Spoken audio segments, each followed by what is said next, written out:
Assalamualaikum warahmatullahi wabarakatuh.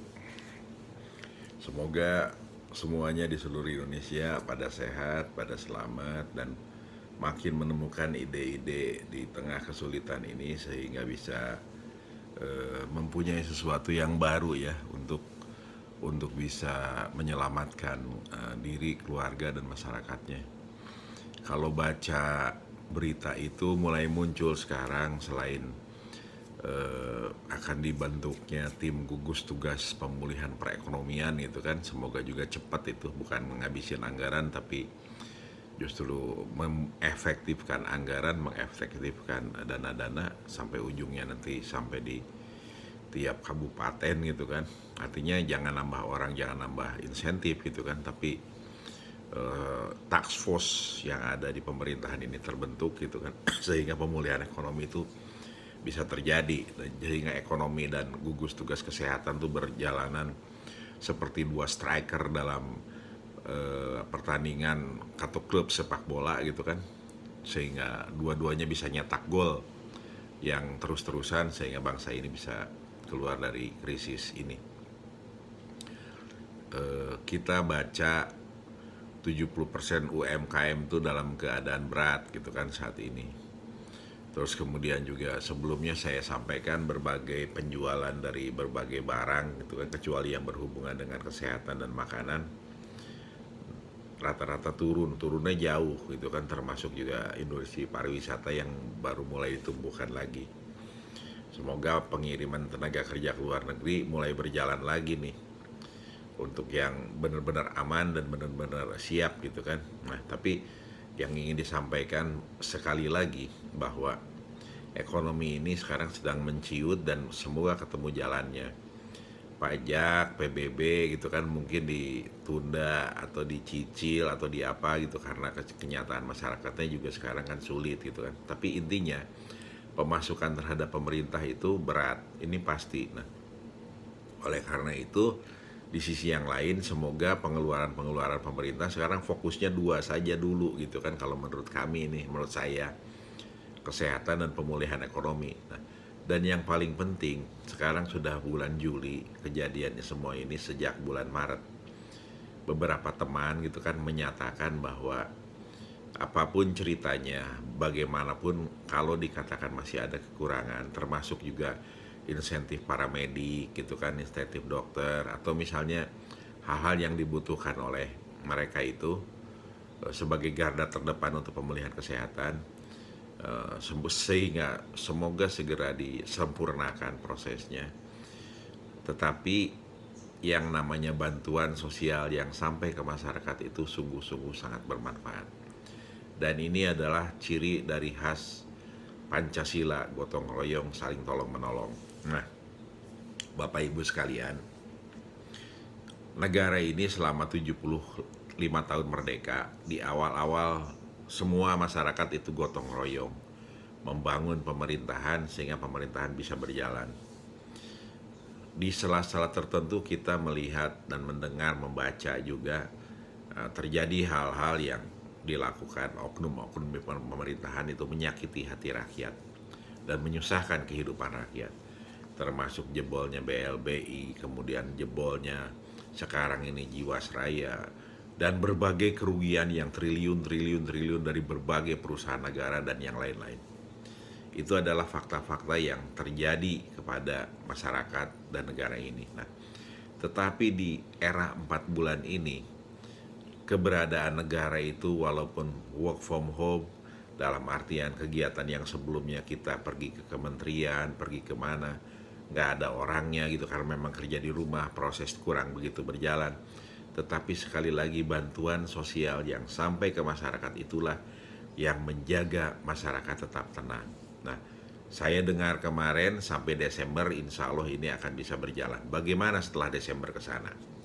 Ini perlu betul-betul dipikirkan dan perlu betul-betul disiapkan dengan cara dan pola ekonomi yang baru, yang bisa jadi unkonvensional, bisa jadi tidak pernah terpikirkan dan terjadi sebelumnya, tetapi ini tetap perlu dilakukan.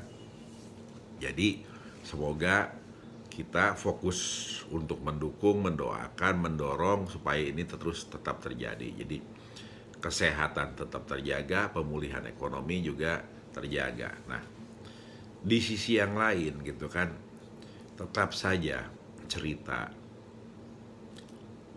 jika benar, saya ulang lagi, di media massa saya baca anggota dewan yang terhormat setelah keras, ternyata minta CSR. Jangan begitulah.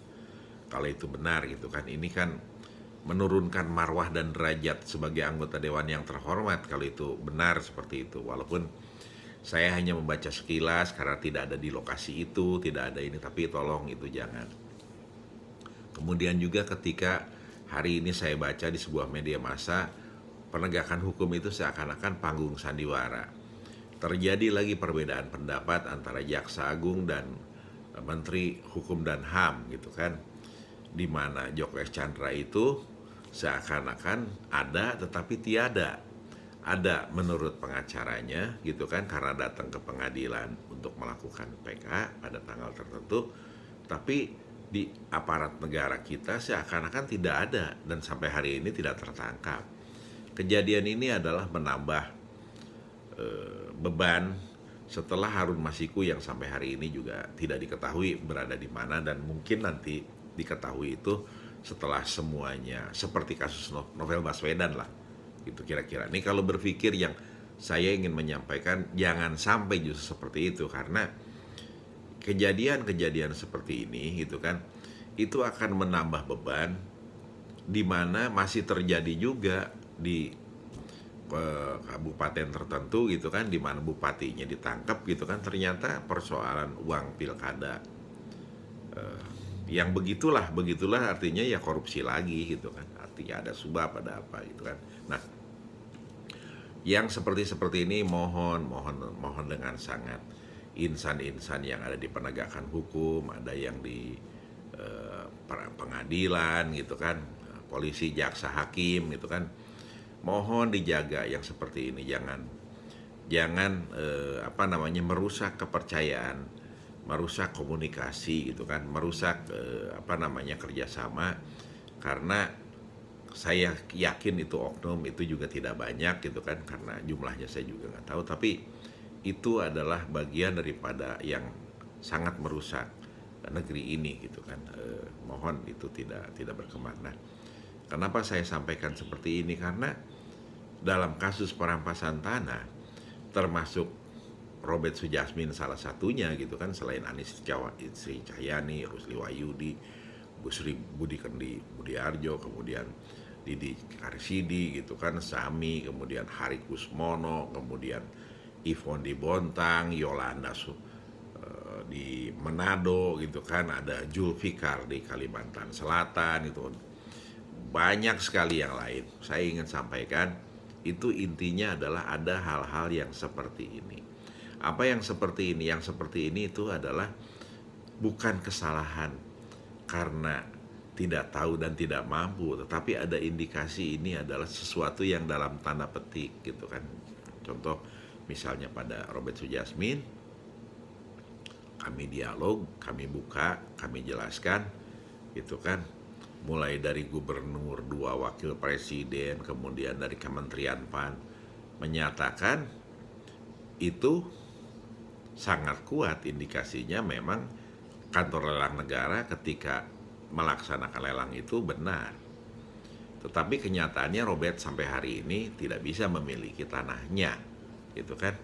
Nah, pertanyaannya kan, kenapa sih Ibu Sri Mulyani dan Sofyan Jalil nggak duduk, Robertnya diundang aja?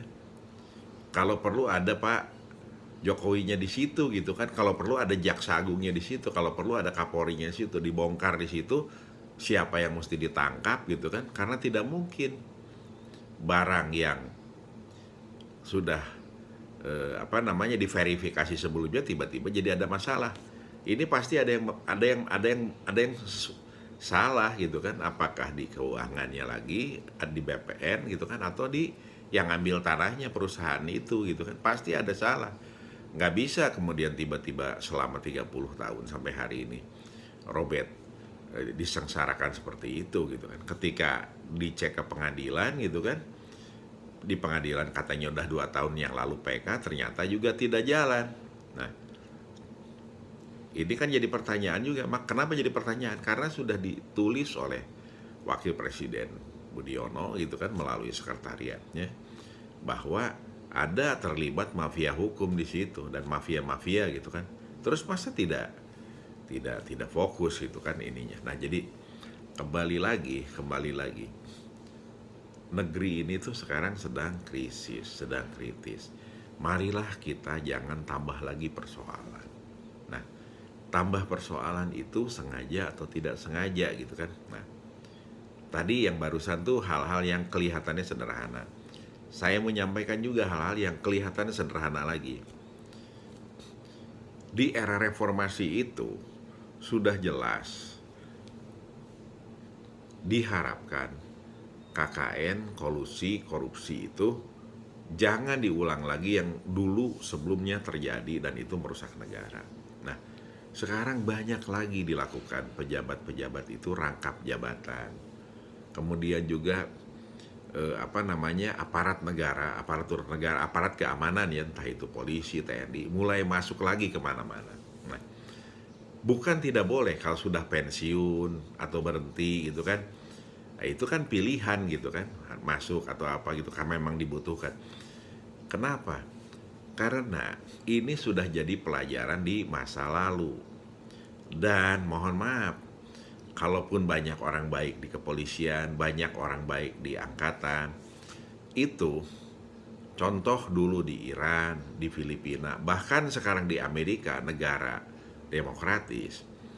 Kejadian rame itu ya polisi, persoalannya bukan karena polisinya, tetapi kecenderungan ketika kekuasaan itu penuh diberikan, itu jadi abuse of power gitu loh. Jadi ini bukan soal benar salah gitu kan, bukan soal saya paling tahu, paling ngerti, tetapi ada pengalaman-pengalaman seperti itu. Jadi kalaulah sudah tegas bahwa polisi dan tentara itu harus ada di tugasnya, di tanggung jawabnya, ya di situ gitu. Kalau mau keluar dari situ berarti pensiun, lepas dari kesatuannya gitu. Nah, kecuali misalnya ditempatkan itu di dalam kerangka tugas kepolisian tadi gitu kan, yang menyangkut. Tapi kalau udah sampai ke BUMN, nanti masuk jadi bupati gitu kan, masuk jadi gubernur, ya pensiun gitu kan, bukan tidak boleh. Nah, maksud saya marilah yang sudah tegas-tegas dilakukan sebelumnya itu dilanjutkan, jangan diaduk-aduk, jangan diacak-acak lagi. Nah, hal ini termasuk juga Pancasila. Pancasila itu Bapak Ibu sekalian, teman-teman, saudara-saudara semua, guys gitu kan, sekarang modelnya kan begitu nyapanya. Sedulur gitu kan. Sudah final. Pancasila itu 18 Agustus tahun 1945. Itu sudah final. Yang sekarang dibutuhkan itu adalah bagaimana mengimplementasikan Pancasila itu. Kita perlu menilai hal itu. Apakah kejadian-kejadian yang tadi itu disebutin gitu kan, apakah soal Joko Chandra, Harun Masiku, kesengsaraan yang menimpa Robert Sujasmin, itu adalah bagian daripada indikasi yang kuat bahwa Pancasila itu belum optimal dipraktekkan di negeri ini, diimplementasikan. Apakah bupati itu gitu kan yang masih suap, nerima suap gitu kan, sehingga di OTT itu cerminan bahwa Pancasila itu belum diimplementasikan secara baik dan maksimal di negeri ini. Nah, ini jauh lebih penting gitu kan. Kenapa? Kembali lagi, sekarang ini mohon maaf, bukan di dalam saat dimana kita harus gembira berlebihan, hura-hura gitu kan, karena semuanya menciut itu artinya kita masuk saringan ini sekarang. Sehingga yang paling penting buat negeri ini adalah untuk seluruh warga negaranya, seluruh penduduknya adalah usaha tetap bisa jalan, keluarga tetap sehat, makan tetap terjaga, sekolah tetap bisa dilakukan.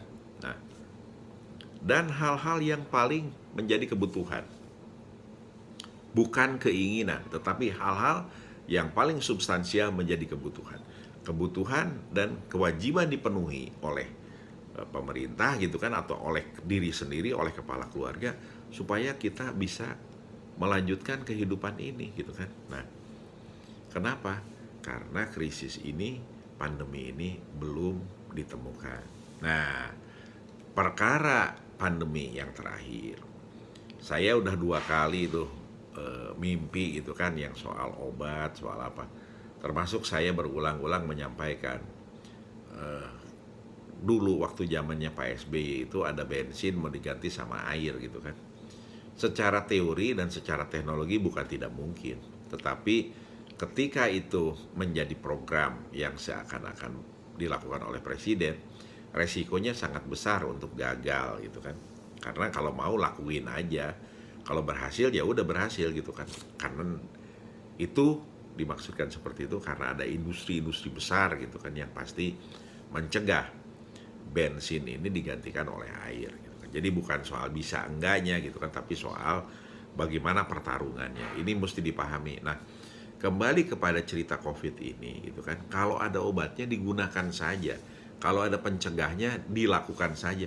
Tidak perlu dipamerkan secara terbuka dan media, tapi tertutup dilakukan. Nah, dalam konteks ini, ketika Menteri Pertanian meyakini ada sesuatu yang mencegah COVID, mulai banyak pertanyaan, apakah sudah ada uji labnya, klinisnya, patennya, macam-macam. Nah, saya kira pertanyaan ini marilah kita tanggapi juga positif. Jangan sampai nanti menteri yang berniat baik ini di-hoax gitu kan. Di-hoax artinya karena ada industri tadi lagi, ada industri obat, industri alat kesehatan, dan yang lain-lain lah. Yang di mana-mana di luar negeri gitu kan. Kalau orang Indonesia mah kalau ngamalin Pancasila yang penting sembuh kan, itu yang utamanya. Nah, tapi dalam konteks ini, ketika ini diyakini dan terbukti bisa menyembuhkan, mendingan dipraktekin Pak Menteri. Jadi Pak Menteri itu saya yakin karena jiwa nasionalisme dan ingin mengamalkan, serta selama ini juga mengamalkan Pancasila gitu kan. Beliau kan 2 kali jadi gubernur di Sulawesi Selatan gitu kan, dan keluarganya juga keluarga yang tegas benar menjaga NKRI gitu kan. Saya percaya itu kan. Jadi maksud saya pasti beliau itu menyampaikan ini dengan niat baik. Tetapi mohon maaf Pak Menteri, ketika yang barusan itu dan jadi pertanyaan banyak orang itu prosesnya belum final gitu kan. Final itu artinya dari BP POM-nya belum ada izinnya, kemudian percobaannya belum lewat sekian ribu orang dan lain-lain gitu kan. Itu lebih baik dibagikan, disosialisasikan secara tertutup sehingga sembuh yang paling utama. Dan saya yakin beliau inginnya juga itu, sembuh. Nah, karena COVID ini sudah lewat 60.000 orang per hari kemarin. Hari ini kita lihat berapa, saya sampaikan kalau akhir Juli ini nyampe di angka di atas 90.000 orang, artinya 1 bulan terakhir itu nambahnya 40.000. Dan itu bukan tidak mungkin, karena ketika 1 hari 1.600, 1 hari 1.500, maka 40 hari itu artinya 60.000. Dan kalau itu terjadi, maka yang selalu beberapa bulan sebelumnya itu digantikan oleh 1 bulan. Saya ulang lagi, biar semuanya mudeng, pengen sadar percepatannya. 2 Maret itu 3 minggu kemudian itu menjadi 1.000. Ya, 3 minggu kemudian itu menjadi 4.500. Ya. Kemudian 3 minggu kemudian menjadi 12.000. 3 minggu kemudiannya menjadi 24.000. 1 bulan kemudian itu menjadi 40 sekian ribu, 48.000 kalau nggak salah, bahkan 56. Nah, sekarang itu sudah lewat 60. Jadi kalau di akhir Juli itu nanti kita sama-sama saksikan nyampe angka di atas 90.000, berarti sekian bulan itu termasuk yang sebelumnya selalu dikejar oleh 1 bulan berikutnya. Nah, kalau sekian bulan sebelumnya itu dikejar oleh 1 bulan berikutnya, berarti percepatannya itu naiknya luar biasa. Jadi mohon kita makin waspada, jaga jarak, jaga kesehatan, rajin cuci tangan gitu kan, kemudian pakai masker gitu kan, jangan masuk kerumunan gitu kan. Nah, kenapa begitu? Karena sekarang percepatan kenaikan itu ternyata terus meningkat. Nah, yang bersyukur itu adalah sembuhnya juga makin banyak. Nah, kalau dihitung per hari kemarin dan beberapa saat sebelumnya setelah yang sembuh mulai mengejar, itu 5% yang meninggal, 45% itu yang di rumah sakit, 55% yang di rumah sakit, kemudian 45% itu yang sembuh.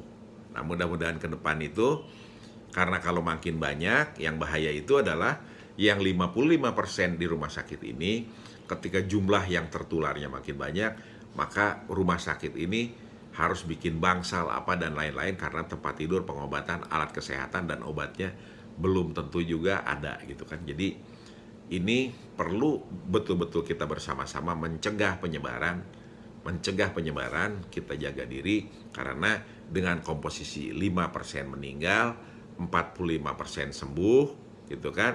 55% masih dirawat. Nah, yang 55% dirawat ini kalau tidak layak, tidak memadai, tidak cukup, maka dikhawatirkan yang 5% meninggal ini akan banyak meninggalnya gitu kan. Bukan ke yang sembuh yang akan banyak. Nah, oleh karena itu diharapkan termasuk yang Pak Mentan tadi, kalau yang sembuhnya makin banyak, itu adalah mengurangi yang meninggal gitu. Kalau sekarang persentasinya 5%, mudah-mudahan mengecil, sehingga kalaupun nanti 200.000, katakanlah begitu yang kena, yang meninggal ini cukup 1% gitu kan. Jadi jangan terus meninggal lah, intinya sih begitu kan. Jadi mohon maaf sekaligus saya mengulang-ulang terus begini dan menghabiskan pulsa Bapak Ibu sekalian.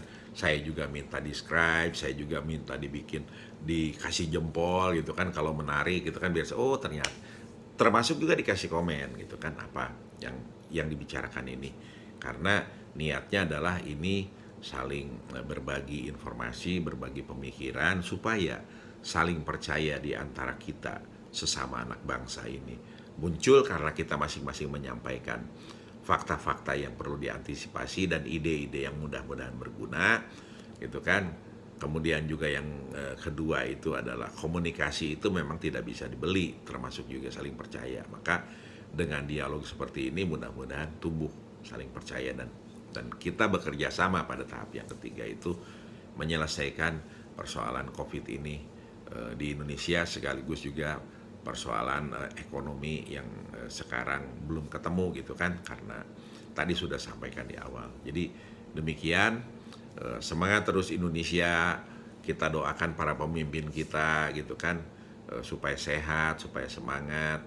Kemudian juga mari kita berdoa untuk diri kita sendiri gitu kan, supaya sehat dan semangat. Nah, yang paling terakhir di hari ini saya ingin menyampaikan gitu kan untuk komunikasi saat ini gitu kan, keberadaan kita semua di rumah bersama keluarga, marilah kita manfaatkan dengan rasa syukur, dengan kesungguhan gitu kan, karena yang paling utama sekarang saat ini adalah bagaimana kita bisa bertahan dan selamat. Tetapi keberadaan bersama keluarga itu mudah-mudahan kita manfaatkan juga untuk anak-anak dan keluarga, karena pertahanan yang paling tangguh dan utama itu justru pada keluarga. Ketika setiap keluarga tangguh dan siap gitu kan, happy beribadah, sungguh-sungguh beribadah, sungguh-sungguh berusaha, sungguh-sungguh kreatif, insya Allah negeri ini akan selamat dari semua cobaan yang ada gitu kan, dan kita sebagai bangsa insya Allah akan mencapai tujuan cita-cita bersama kemerdekaannya yang dituliskan dalam pembukaan Undang-Undang Dasar 45. Sekali lagi, Pancasila itu sudah final. Tidak usah lagi didebat-debatin, diodek-odek, diumbar-umbar, dibuka-buka dengan apapun. Sudah final. Oleh karena itu, marilah kita bersama-sama mengimplementasikannya secara maksimal. Karena dengan diimplementasikan secara maksimal, seperti Bung Karno sampaikan kepada Bros Tito, bangsa Indonesia tidak punya kesatuan kepulauan, dan bangsa Indonesia itu berada karena kesepakatan dan cita-cita. Kita beruntung karena kita punya Pancasila. Mari kita buktikan ucapannya salah satu pendiri Republik ini, Bung Karno, bahwa kita sangat beruntung punya Pancasila. Oleh karena itu, mari kita wujudkan Pancasila itu dalam kehidupan kita sehari-hari. Ketuhanan yang Maha Esa artinya kita harus hidup berdasarkan turunan daripada ketuhanan itu sendiri. Kemudian kemanusiaan yang adil dan beradab, maka kita harus mewujudkan sebagai manusia yang adil dan beradab. Persatuan Indonesia, kita harus mempersatukan Indonesia, bukan memecah belahnya.